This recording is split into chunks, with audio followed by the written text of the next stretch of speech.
Good morning, everybody. It's Judith A. Cole. You're listening to Mad Love. Let's get into it. So, what a week last week. None of that was what I was expecting to do last week. But that's how life works. That's how death works. It just comes when it comes. And so I am in the process of cleaning out my brother's apartment. It was jam-packed with shit and stuff.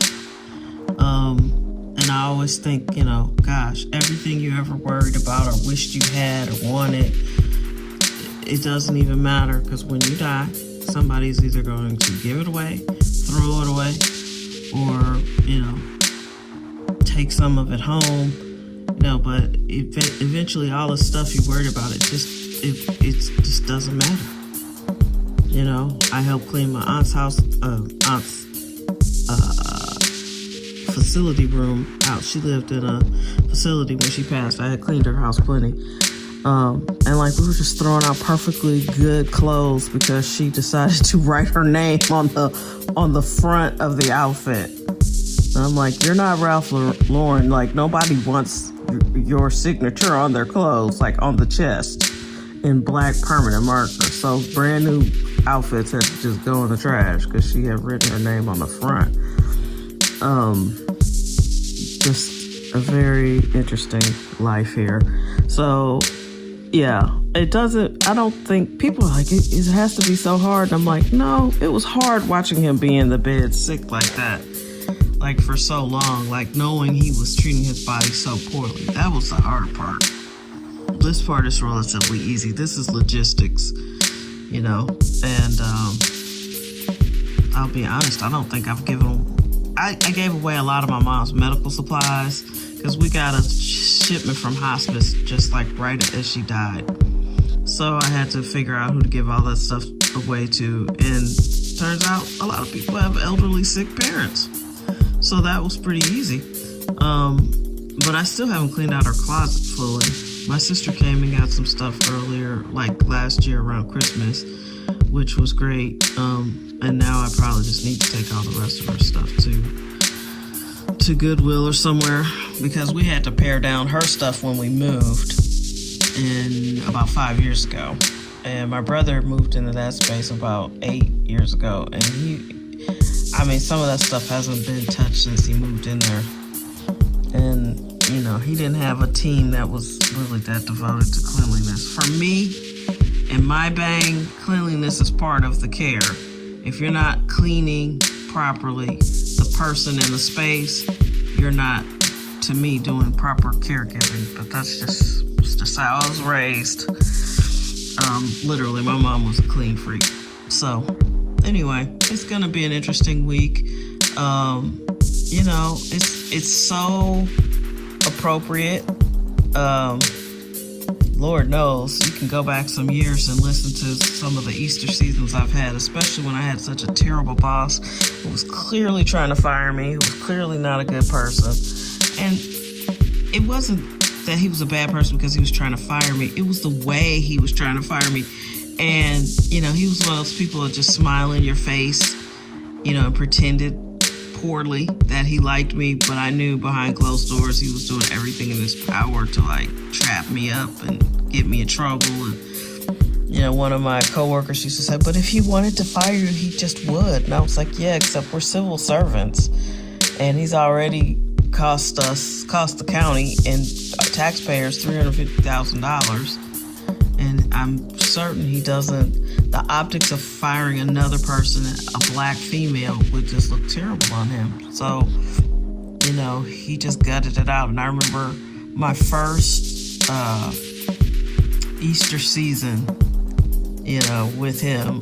I remember talking about my comeback story. Move away the stone. I'm not there. I've ascended, and I'm still working. So, yeah, it's been dramatic, but I don't know. That was a season, and we went through something, and I talked to all my coworkers you all realize we went through a trauma. When you are working in an office and someone else is the boss, and they lose, and then you have to get used to a whole new group of people, and some of those people are clearly incompetent. Some of those people are clearly not bright. The person who was made my supervisor was, I don't know. I think she might have had some mental illness, or there was something really not right with her. And now she makes a living twirling ropes on the internet. And I'm not being funny. She doesn't jump rope. She twirls the ropes. And apparently that's been saving her life. I don't know. I forgot what it's called, but she really got into it. And I was like, okay. And she was my supervisor. She could make decisions regarding my work. Very bizarre. So, I've been through things. I've recovered from things. And this is actually easier because someone's not suffering anymore. That was really challenging to watch. I think I've said that. Speaking of challenging to watch, I keep watching that DTF St. Louis, mainly because one of my friends thinks it's so good. And I'm like, how, Sway? How is this good? I am missing it. It is not good to me. It's so bad. And, I got the beef with it because it said St. Louis. There's nothing St. Louis like it. I mean, it's nothing St. Louis about it. There's nothing. The city names, the street names, I think they gave us another glimpse of the arch. Yet they actually did some shots again in Chicago. Like, they went to Chicago and got B-roll footage. They could not be bothered to do that in St. Louis. And it's probably St. Louis's fault, but still, that sucks. So, I don't understand the plot of the show. I don't understand what's happening. It's very confusing. I don't know what Jason Bateman's character is up to or into. He seems so mamby-pamby. He's so wimpy. He has no passion. You know how if you watched Ozark and some of the other roles of Jason Bateman as an adult, let's say in the last 15 years, he's always like the annoyed one. He's always like smart and kind of like just annoyed by everybody. This character is the opposite. He doesn't get annoyed by anything or anyone. Even when it's clear that he's being charged with murder, he's just sort of like, spoiler alert. He's just sort of like, doo-doo-doo. I mean, it's a very weird character. Like, he reminds me of a character that could just have bodies in the basement. He's just weird. Actually, he reminds me of our county executive, Sam Page. Sam Page, to me, has the energy of a serial killer. And he's a liar, and he's broken all the rules. He's not running again. With thanks. I'm pretty sure he has stolen significant amounts of money from the county, and he hired a former newspaper editor from our biggest local paper, and so all the news that comes out about him is glowing and nice if there's any news or reporting. But the county has suffered mightily under such poor leadership, and it's been hard to watch that too. I don't even know how I got on that, but Jason Bateman's character is kind of aloof and weird, and that's what I think the county executive is like. And he should probably be in prison. I would just preemptively put him in prison. If you can steal money from these small towns, like I've seen in some of these documentaries I've watched, there's no telling a place like St. Louis, because our streets aren't paved. Like, government is not putting money into the city or the county. The county executive is basically the county's version of the mayor. And we have some of the worst streets. And it's like, well, who's responsible for paving the roads and making sure everything works? Last year we had such controversy getting getting salt down during an ice storm. That's what governments exist for, except not these people. This brand of government They exist to line their pockets. And I think he's been one of those people. So I'm glad he's not running again. He's an anesthesiologist. He probably makes $500,000, $600,000, $700,000 a year, if not more than that. And he refused to quit. He pretended he quit. We passed a law saying, you know, the county executive should just have his $160,000 a year job and quit this other stuff. But he ignored that because there are plenty of nurses who say they see him regularly in the hospital. I mean, corruption is ridiculous. And now that you silence the media to speak about the corruption, I mean, St. Louis is super corrupt. I read somewhere that they think we're the new Detroit. And I'm not sure I disagree all that much. Back to DTF. So there's so many interesting things that are going on in St. Louis. To give us this bland, weird show it makes me sad. And I don't understand Jason Bateman's character. And I don't understand what's happening. So I wouldn't recommend watching it. But I can't stop watching this. So it's strange. The Pit is still good, but it's clear that Noah Wiley's character is obviously hurtling towards some sort of tremendous nervous breakdown. So much so that you think he might not stay on the show, or he's getting ready to, you know, die in the ER or something. It just is way too much. You know, and I understand trauma. I just explained to you, I had one of the most traumatic 2019s anybody could have.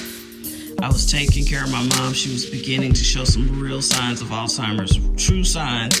And I had a little annoying boss who was trying to fire me because I was smarter than he was. And I still am. He just can't fire me now because I don't work for him anymore. And it was unreal how much pressure that was because, you know, you need a steady income to take care of somebody. And I was kind of immune to his threats because it's like, if you want to fire me, then fire me. But I'm never going to give you a reason to fire me. It's going to just be some bullshit. And then you'll have to prove your point. It'll have to be your side versus my side. So I documented everything and sent everything preemptively to HR. I sent every funky interaction, every strange email, every bizarre, anything that was documentable and I could send, I did. And so he put somebody on my case to try to fire me by August. I had been talking to the head of, I spent an hour talking to the head of HR in like May. So by the time he was coming after me, I actually had a grievance. I just didn't file it.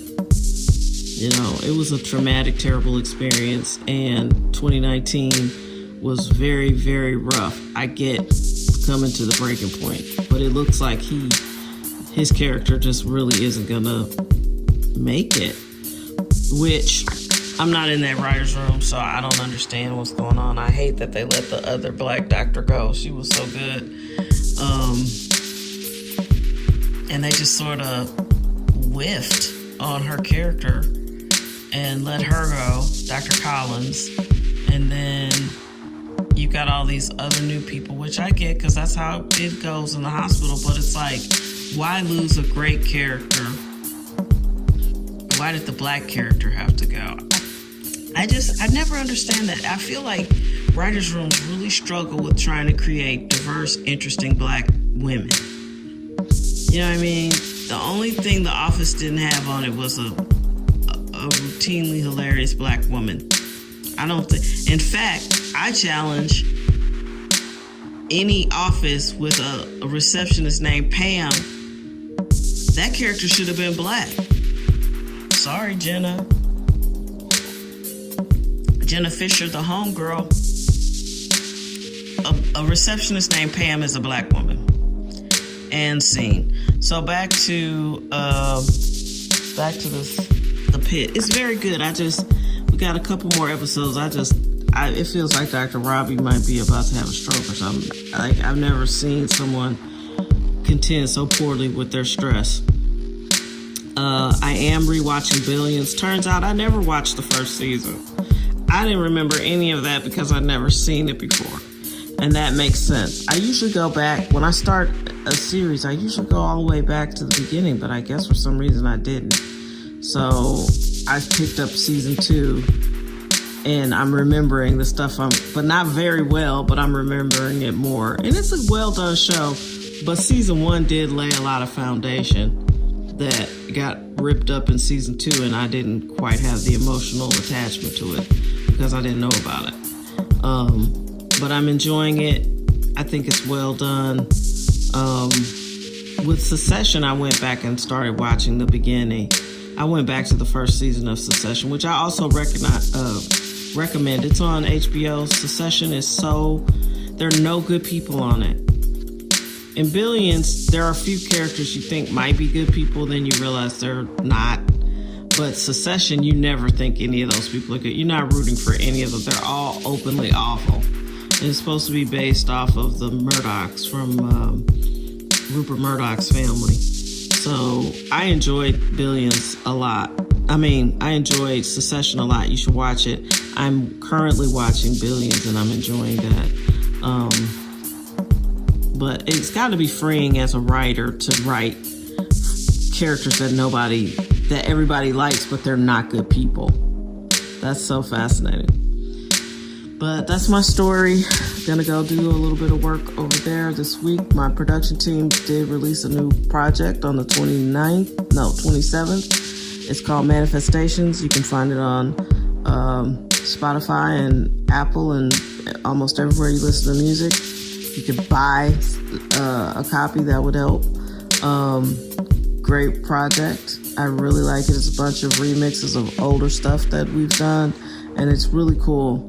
And I'm very proud to launch 2026 with that project. Actually, we launched 2026 with a project from my nephew. That was good too. Those projects are out. The audio part of my company is blazing. We've got 2 projects out that you can stream and listen to and buy, and we've got this podcast that is growing by leaps and bounds. We're very close to 100,000 downloads and listens, so I'm super excited about that.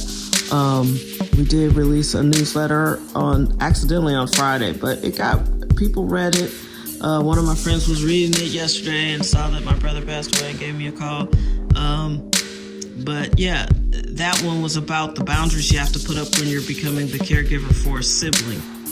And you do have to put up those boundaries, and it sounds weird, but for me, I had to, because I had just finished taking care of my mom, and I was like, dude, I physically cannot take this on for you. I can't. So I managed his team.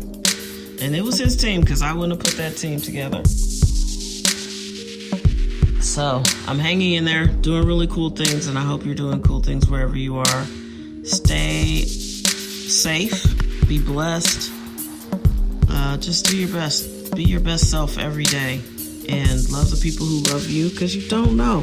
You really don't know. Even as sick as my brother was, he booted and rallied so many times. In my mind, I didn't see last week any different than any other week. He'd always be super sick, and then he'd bounce right back. So, when it's your time to go, obviously you're gonna go. You gotta know God has His hand on the clock.